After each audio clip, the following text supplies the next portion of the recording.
लो।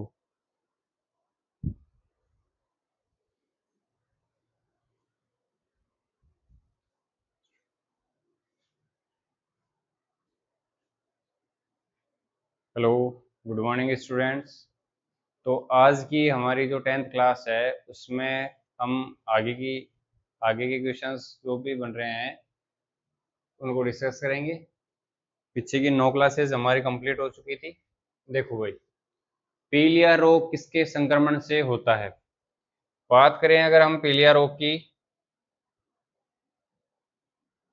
तो पीलिया जो है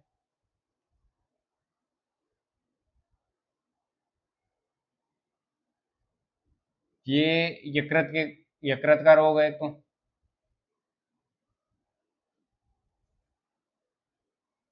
इसका रोग है यकृत का। और यकृत का भी कैसा है भाई, वायरस जनित रोग है। वायरस जनित रोग, ठीक है। इसका मतलब कि ये वायरस से होता है और किस में होता है, यकृत में होता है। क्यों होता है, क्यों होता है ये, जब बिलीरुबिन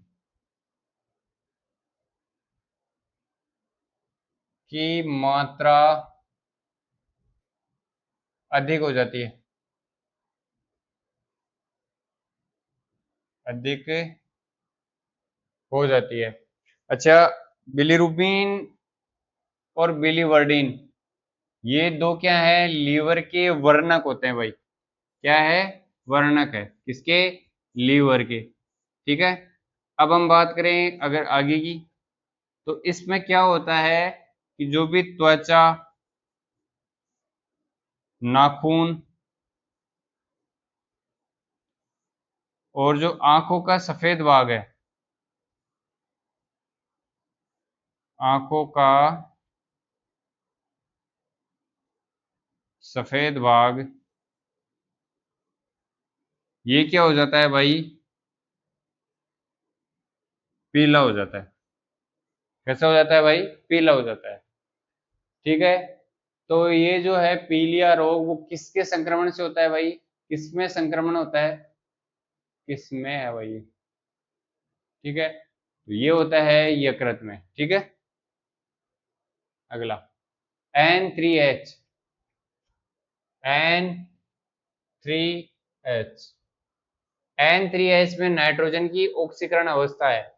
देखो, नाइट्रोजन की हमसे पूछ रहा है, नाइट्रोजन का हमें पता नहीं है कितनी ऑक्सीकरण अवस्था है, तो क्यों ना मैं इसको x मान लूं।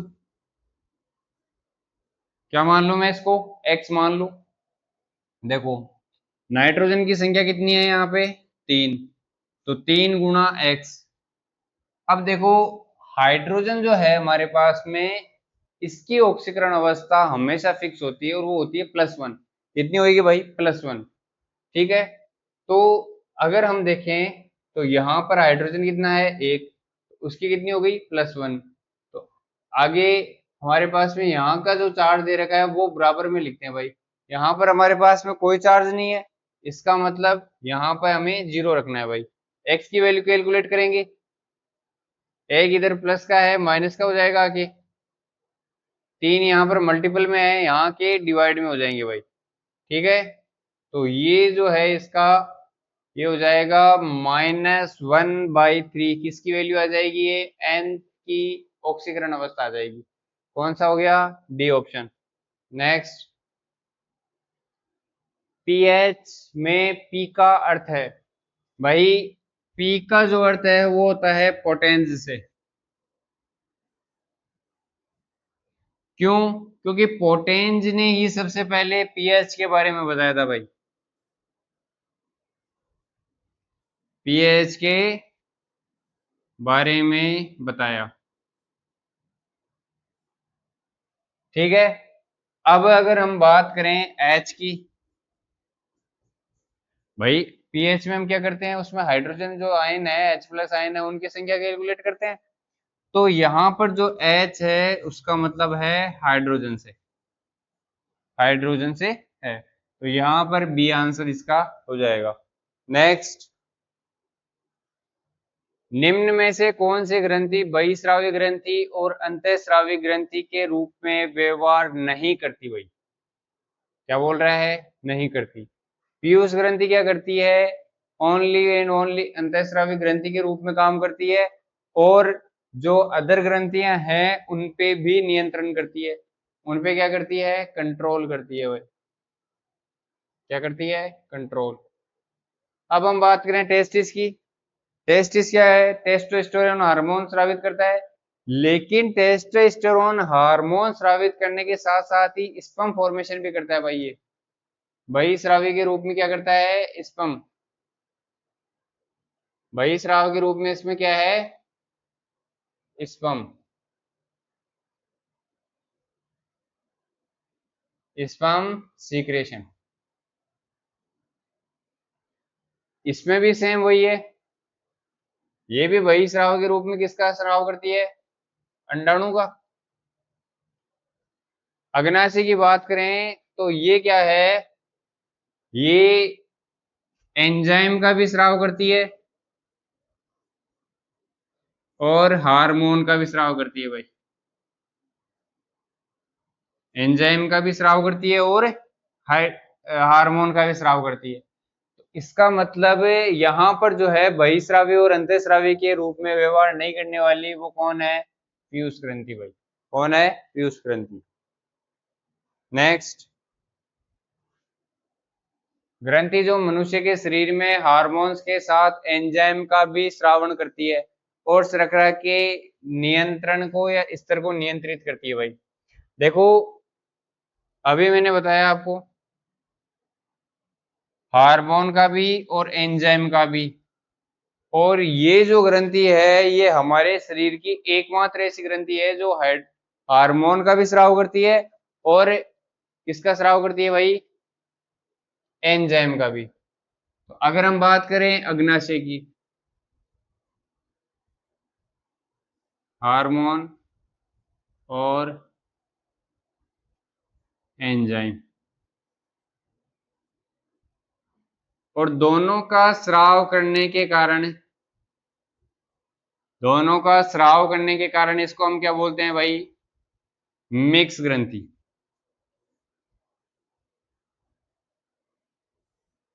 मिक्स ग्रंथि। ठीक है, ये क्या हो गई? मिक्स ग्रंथि। इसका मतलब जो है यहाँ पर कौन सा आ जाएगा? ए आंसर करेक्ट हो जाएगा भाई। कौन सा हो जाएगा? ए करेक्ट हो जाएगा। मधुमेह रोगी के लिए उपयुक्त शर्करा कौन सी है? भाई डायबिटीज में क्या होता है? शुगर की मात्रा बढ़ जाती है, तो हमें क्या करना है? उस शुगर की मात्रा को कंट्रोल में लाना है। कंट्रोल में हम कब लाएंगे भाई? जब शुगर की मात्रा कम करेंगे। अब देखो यहाँ पर ग्लूकोज है, सुक्रोज है, फ्रक्टोज है, ये तीनों क्या होते हैं? ये जल्दी से विघटित होते हैं भाई भोजन में। भोजन में जल्दी विघटित। अच्छा, इसके जल्दी विघटित होने का मतलब कि शरीर में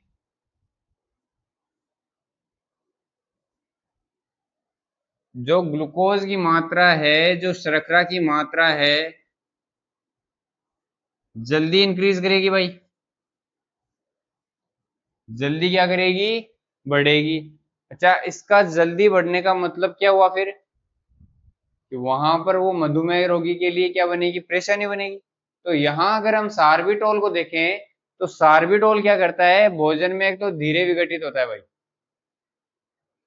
कैसे होता है?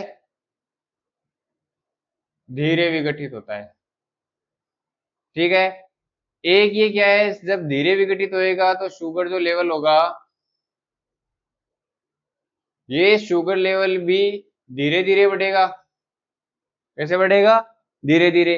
इसका मतलब जो सार्बिटोल है वो मधुमेह रोगी के लिए उपयुक्त शुगर है भाई। नेक्स्ट क्वेश्चन, मीटर पर सेकंड किस भौतिक राशि का मात्रक है? अगर हम बात करें, देखो फर्स्ट ऑप्शन की, फर्स्ट दे रखा है आपको वेग। वे क्या होता है? विस्थापन बटा समय। विस्थापन बटा समय।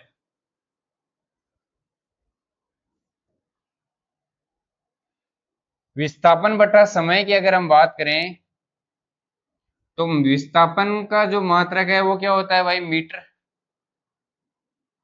और विस्थापन के बाद में समय की अगर हम बात करें तो समय का मात्रक क्या होता है भाई? सेकंड। हमसे क्या पूछ रहा है? मीटर पर सेकंड। तो मीटर पर सेकंड किसका हो गया? वेग का। अच्छा, त्वरण की अगर हम बात करें तो त्वरण का हो जाएगा मीटर पर सेकंड स्क्वायर। लंबाई की अगर हम बात करें तो मीटर होता है।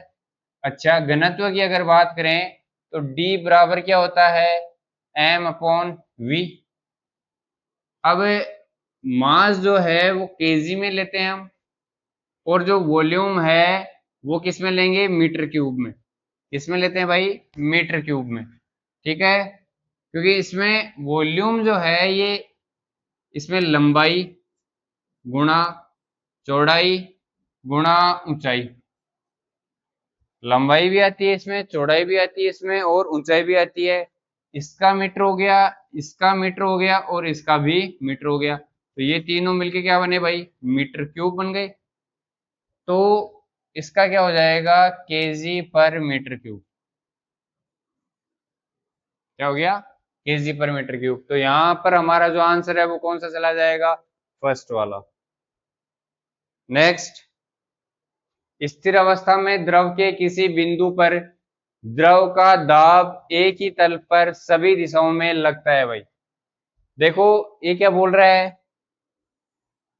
कि ये कोई द्रव है, इसमें हमने ये कोई वस्तु रख रखी है, यहाँ पर जो दाब लगेगा वही दाब इधर लगेगा, यही दाब इधर लगेगा, यही दाब इधर लगेगा, इधर लगेगा, इधर लगेगा, इधर लगेगा, और इधर लगेगा।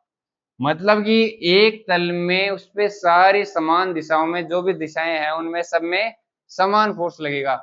तो इसका मतलब कौन सा लगेगा? यहाँ पे समान लगेगा। नेक्स्ट, K4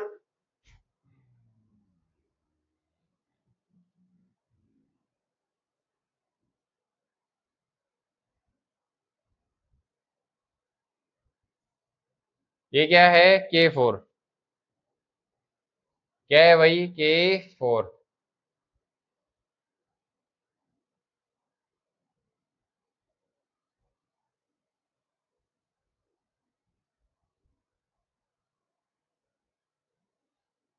अब इस टाइप के जो संकुल हैं, देखो K4 NiCN4, इसमें क्या पूछ रहा है आपसे? निकिल की पूछ रहा है भाई। देखो, फर्स्ट ए ग्रुप जो एलिमेंट है उनमें क्या होती है? उनकी फिक्स वैलेंस रहती है, वो होती है उनपे चार्ज +1 का। अच्छा, इस ब्रैकेट के जो भी इस तरफ लिखा जाएगा वो हमेशा पॉजिटिव रहेगा, और इस टाइप पे जो लिखा जाएगा वो हमेशा नेगेटिव रहेगा। ठीक है। अच्छा, अब यहाँ पर जो चार दे रखा है, जब हम इसको अलग अलग लिखेंगे तो ये चार एक तो यहाँ पर आ जाएगा, और एक कहाँ बन जाएगा भाई? NiCN4, और एक कहाँ जाएगा? ये इसकी पावर में माइनस में का चार्ज लेके आएगा भाई। तो यहाँ पर भी देखो चार पॉजिटिव है और यहाँ पर भी चार नेगेटिव है। इसका मतलब ये कैसा हो गया?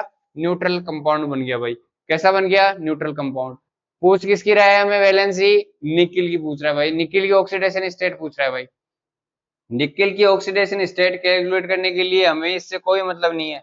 हाँ, अगर आप डायरेक्ट करना चाहो तो डायरेक्ट भी कर सकते हो, लेकिन अगर इस तरीके से आप करोगे तो ज्यादा बेटर रहेगा भाई। ठीक है, देखो निकिल की पूछ रहा है तो निकिल कितना है? एक। क्या माने उसको? एक्स मान लें। हमेशा ध्यान रखना Cn जो है इसकी, जो इसकी ऑक्सीकरण अवस्था रहती है वो माइनस की रहती है भाई। कितनी रहती है? माइनस की रहती है। कितनी रहेगी? माइनस की एक रहेगी भाई। ठीक है, अब देखो यहां पर एक माइनस आ रहा है, चार क्या है? Cn का नंबर। तो +4 गुणा -1 आ जाएगा। कितना आ जाएगा? 4 गुणा -1। अच्छा, ये वाला जो चार्ज है वो हम कहाँ रखते हैं, इसके बराबर में रखते हैं भाई। तो यहाँ पर कितना है, -4। इसको सोल्व करेंगे तो x प्लस, यहाँ पर प्लस है, अगर इसको हम इससे मल्टीप्लाई करेंगे तो ये क्या आ जाएगा, -4 आ जाएगा। तो यहाँ पर क्या आएगा, -4 है। ये वाला चार जब इधर जाएगा प्लस का 4 बन जाएगा, क्या बनेगा, -4 + 4, क्या आपस में कैंसिल। तो x की जो वैलेंसी ऑक्सीडेशन स्टेट यहाँ पर आई है, निकिल की जो वैलेंसी आई है, सॉरी ऑक्सीकरण अवस्था जो संख्या आई है, वो क्या आएगी, 0 आएगी भाई, क्या आएगी, 0।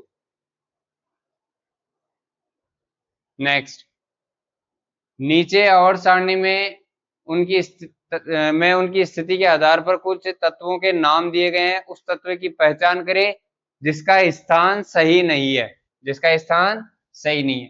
देखो, तत्व जो इलेक्ट्रॉनों को खोने के लिए प्रवृत्त होता है, एल्यूमिनियम, जो कितने कितने को खो रहा है भाई, 3 को। और देखो आपको पता भी है भाई, एल्यूमिनियम जो है इसके ऊपर हमेशा चार्ज जो होता है वो +3 होता है भाई। कितना होता है, +3। इस +3 चार्ज होने का मतलब क्या हुआ आपके पास में, कि वो 3 इलेक्ट्रॉन जो है वो क्या कर रहा है, दान दे रहा है भाई। 3 इलेक्ट्रॉन क्या कर रहा है, निकाल रहा है। और यही यहाँ पर बोल रहा है, एक तत्व जो 3 इलेक्ट्रॉनों को खोने के लिए प्रवृत्त होता है। तो बिल्कुल ये बात सही है। अब देखो, वह तत्व जो 2 इलेक्ट्रॉन हासिल करने के लिए प्रवृत्त होता है। देखो, आयोडीन जो है, आयोडीन आयोडीन हमेशा माइनस में होता है, और माइनस का कितना, 1। इसका मतलब क्या हो रहा है, कि वो 1 इलेक्ट्रॉन ग्रहण कर रहा है भाई, 1 इलेक्ट्रॉन ग्रहण कर रहा है। अच्छा, 1 इलेक्ट्रॉन ग्रहण करने का मतलब चार्ज भी एक ही आ रहा है, माइनस का। और यहाँ पर हमें क्या बोल रहा है, जो 2 इलेक्ट्रॉन ग्रहण करे, तो 2 तो गलत हो गए भाई। इसका करेक्ट आंसर बी हो गया। क्या हो गया, बी हो गया। 4 संयोजकता वाला एक तत्व देखें तो वो क्या हो गया, सिलिकॉन।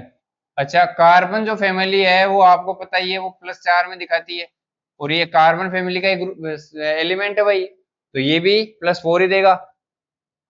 यूरेनियम के बाद में जो तत्व आता है उसको पार यूरेनियम बोलते हैं, और वो होता है प्लूटोनियम। बिल्कुल सही बात है भाई।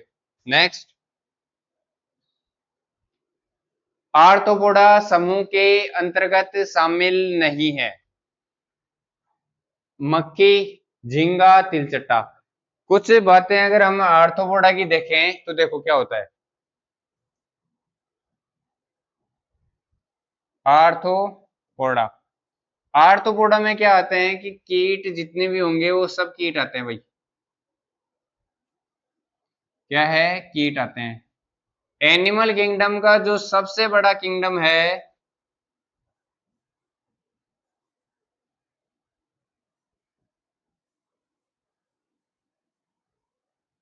का सबसे बड़ा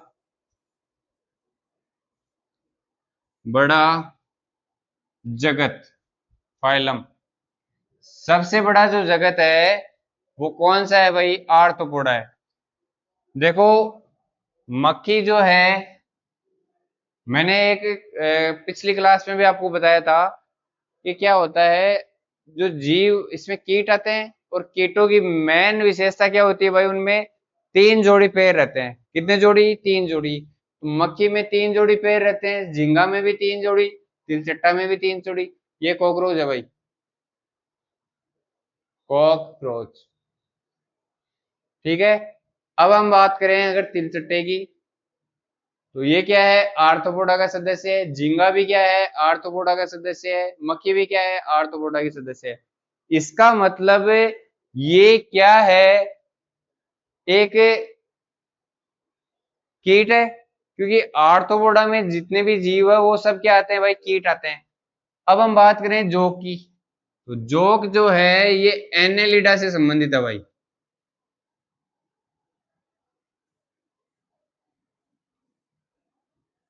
एनेलिडा से रिलेटेड है भाई। इसका मतलब जो जोक है वो किसमें, किस इनके अलग आ जाएगी भाई। नेक्स्ट, विश्व ओजोन दिवस कब मनाया जाता है? ध्यान रखना भाई, विश्व ओजोन दिवस जो है वो 16 सितंबर को मनाया जाता है भाई। कब मनाया जाएगा? 16 सितंबर को। नेक्स्ट,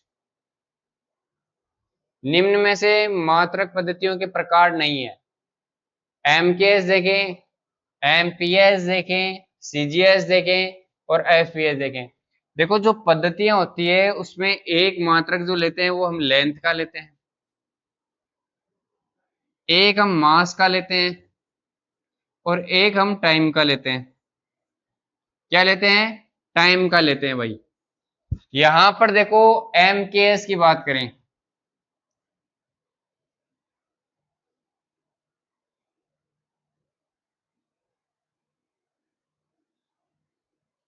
देखो सबसे पहले देखो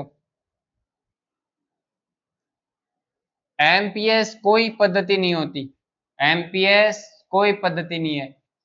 इसमें सी फोर सेंटीग्रेड आएगा, जी फोर ग्राम आ जाएगा और एस फोर सेकेंड आ जाएगा भाई।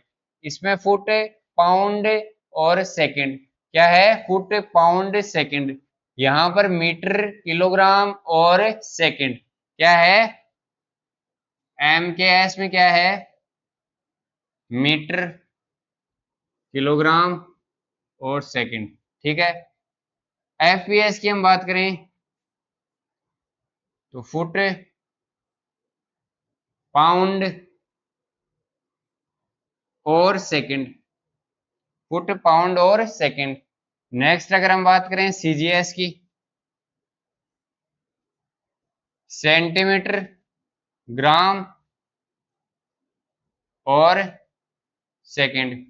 अगर हम बात करें एमपीएस की, एमपीएस में क्या होता है? मीटर, पाउंड और सेकंड। भाई यहां पर जो पाउंड आ रहा है वो किसका है? एफपीएस का है वो। एफपीएस पद्धति में मास को हम पाउंड लेते हैं, लेकिन यहाँ पर ये दो चीजें हैं भाई। ये जो मीटर दे रखा है ये तो किसका है? ये मीटर दे रखा है वो किसका है? एमकेएस का। यहाँ पर पाउंड जो दे रखा है वो किसका है भाई? एफपीएस का। तो जो दोनों चीजें हैं वो उन दोनों चीजों को हम एक साथ नहीं ले सकते भाई, एक साथ नहीं ले सकते। तो यहाँ पर जो है वो डी आंसर आपका करेक्ट हो जाएगा। नेक्स्ट, कौन सा विटामिन पानी में घुलनशील है? देखो पानी में घुलनशील विटामिन देखेंगे और वसा में घुलनशील विटामिन देखेंगे। वसा की हम बात करें, दो प्रकार से होते हैं भाई। एक तो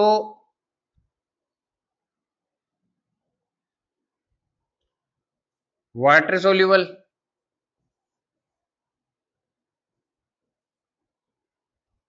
एक है फेट सोल्यूबल। क्या है? Fat soluble. हमसे क्या पूछ रहा है? कौन सा विटामिन पानी में घुलनशील है? देखो पानी में घुलनशील जो विटामिन होते हैं वो एक तो होती है बी और एक होती है सी।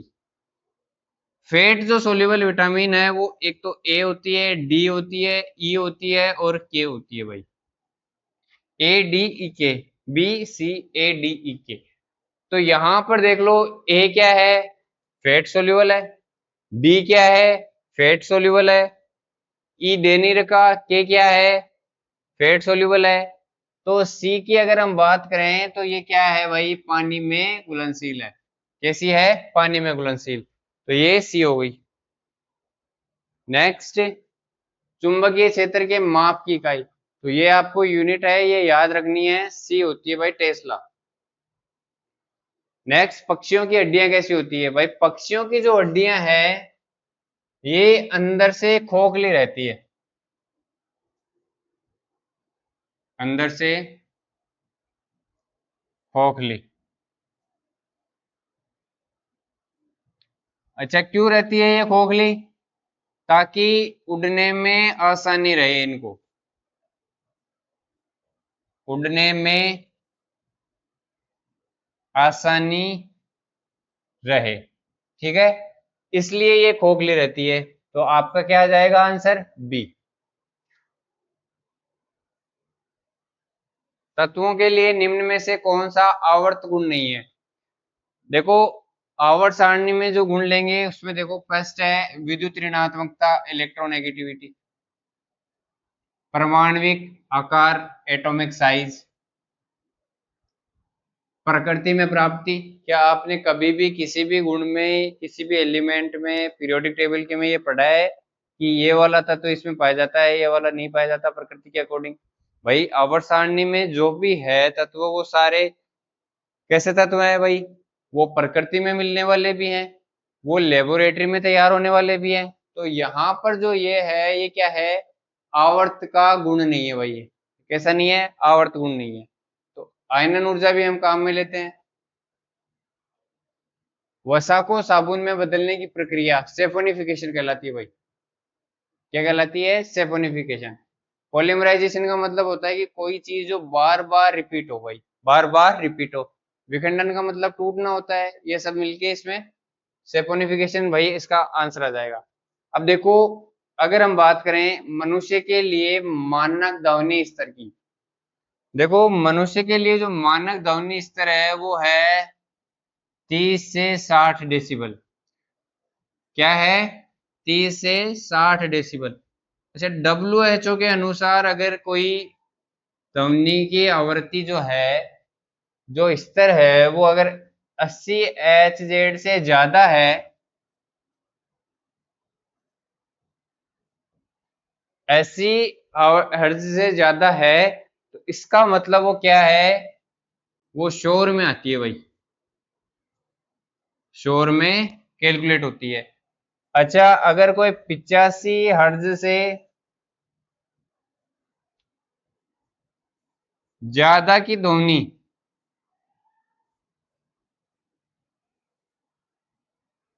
अगर लगातार सुनता रहे,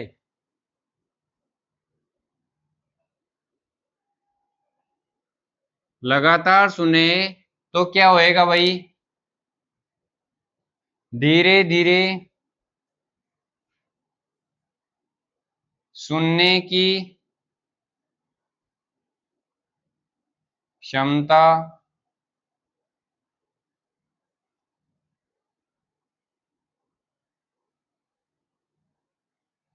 लेकिन ये जो इनकी रेंज है ये क्या है भाई? वृद्ध व्यक्तियों में, किसमें? वृद्ध व्यक्तियों में।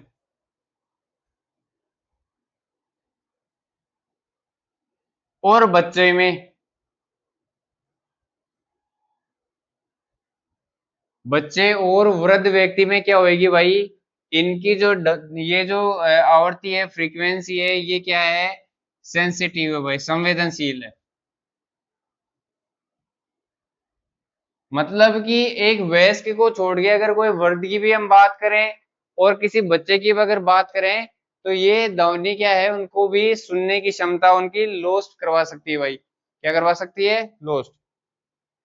तो नेक्स्ट क्वेश्चन, आवर्त सारणी में अनेक ऐसे तत्व हैं जो भिन्न भिन्न संयोजकता को प्रदर्शित करते हैं। यह निम्न में से किसका विशिष्ट चारित्रिक है भाई? प्रतिनिधि तत्व, संक्रमण तत्व, उत्कृष्ट गैस और अधातु। भाई डी ब्लॉक के जो एलिमेंट्स है वो क्या करते हैं? अपनी एक अलग टाइप से ऑक्सीकरण अवस्था शो करते हैं भाई। क्या करते हैं? ऑक्सीकरण अवस्था। तो इसका मतलब है जो संक्रमण तत्व है ये इनको क्या बोलते हैं? हम डी ब्लॉक के तत्व बोलते हैं। इनको ही क्या बोलते हैं? डी ब्लॉक के तत्व बोलते हैं। तो जो भिन्न भिन्न संयोजकता प्रदर्शित करते हैं वो कौन से हैं भाई? संक्रमण तत्व। किसके हैं ये? डी ब्लॉक के एलिमेंट है। तो आपका आंसर बी करेक्ट हो जाएगा इसमें। उत्कृष्ट कैसे हैं? वो कोई मतलब इनकी फिक्स वैलेंसी रहती है, संयोजकता रहती है। अधातुएं भी कोई वैसे नहीं है। मेनली जो है अधातुएं किसमें आती है भाई? पी ब्लॉक में। ये भी किसमें आती है? पी ब्लॉक में। इनका पी ब्लॉक में आने का मतलब क्या हुआ कि इनकी जो संयोजकता है वो या तो फिक्स रहेगी या ये अलग अलग टाइप की संयोजकता नहीं दर्शाएंगे। ठीक है, इनकी संयोजकताएं वैसे फिक्स ही रहती है। आपका जो आंसर लेना है वो हो जाएगा बी, संक्रमण तत्व। ठीक है, तो आज के लिए इतना ही। मिलेंगे अगली क्लास में लाइव सेशन में। धन्यवाद बच्चों। अगर आपको अच्छा लगे तो ज्वाइन करें हमारे अध्याय करियर एकेडमी के टेलीग्राम चैनल को भी, व्हाट्सएप चैनल को भी, और लाइक शेयर सब्सक्राइब कमेंट करते रहिए भाई।